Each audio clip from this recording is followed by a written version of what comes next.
My name is Marcos Bessa, and I'm a creative lead on Lego Harry Potter. Today I'm going to be talking about Lego Harry Potter Diagon Alley, and it's a massive street with a lot of different buildings inspired by the movies of Harry Potter.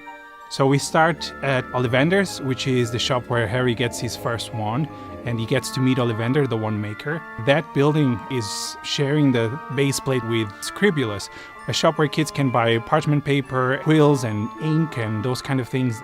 In the second block, we actually have Quality Quidditch Supplies, which is a shop where we see a bunch of kids standing in front of the window admiring the Nimbus 2000, this magical broom that just came out. So it's one of those key moments that we see in the first movie. We have entrance to the Daily Prophet. It's a location that we don't necessarily see in the movies, but we know it is part of that street. We have Flourish and Blots, which is the bookstore, and we see a very prominent scene taking place in that shop later in movie 2, where Harry Potter meets Gilderoy Lockhart, one of the teachers of Hogwarts. We also have Florian Fortescue Ice Cream Shop, which again is one of those more obscure references that we see very briefly Florian coming out of the shop with ice creams in his hand in the first movie. So finally in the fourth module we have Weasley's Wizard Wheezy's, which is the shop of the twins, and it's a shop that is actually established much later compared to movie 1 and 2. It's so iconic of this street and it's so important and colorful that we thought it would be a shame not to include it in this model. We really had to cherry pick hard to find the perfect lineup for the model and capture the specific scenes that actually happen on the location. What we ended up with is Hagrid, who introduces Harry to the Diagon Alley in the first movie. Of course, Harry and Hermione. We did Ron and the rest of the Weasley family, Molly, Ginny, Fred and George, as well as Gilderoy Lockhart, Lucius Malfoy, and Draco, and of course Ollivander. We were very happy that we managed to build in some of the less known characters like Florian Fortescue and also photographer who takes a photo of Harry and Gilderoy Lockhart the first time they meet. So the challenge was, because they appear only for a split second in a movie, I really had to go through the shots and watch carefully what is it that they're actually wearing, because it's not really featured anywhere, but we're very happy with the result. This model is over a meter long, 4 base plates of 16 x 32 next to each other. It has over 5,000 bricks. It's the perfect marriage between this beautiful display piece, but it's also a beautiful, rich playset that can invite anybody to relive all these iconic moments from the movies and even more. So on the inside of the model, there's so much to discover. In the Ollivander shop, we know that there's lots of shelves with wand boxes, and some of them are just decorative, but there's a few here and there that you can actually pick up yourself and open it up and find a little wand inside.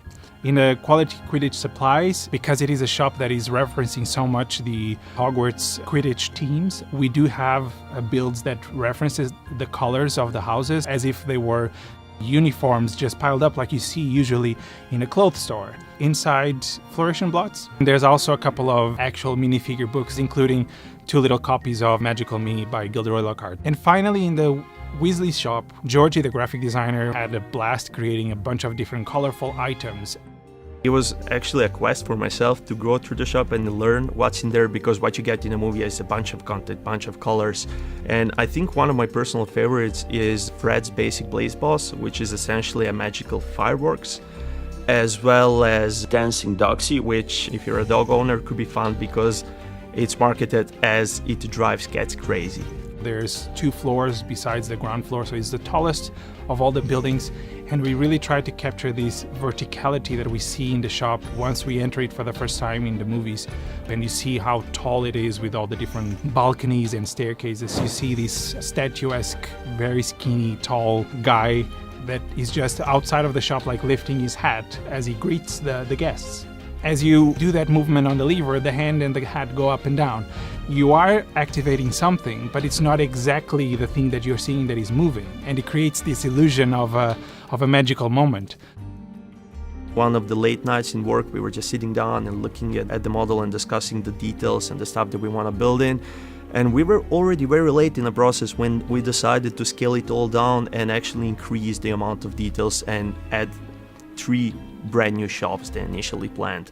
The challenge and the fun exercise was how much detail we go, how big we go, how small, and in the end achieving this meter-long street with so many different shops really lives up to the idea of a street. It brought memories of when I was a kid, wanting to shrink myself to the size of a minifigure and really walk down my models. And this one is definitely those that I wish I could become a minifigure and just walk inside of it and lose myself in it. I'll be in love with this model for many years to come.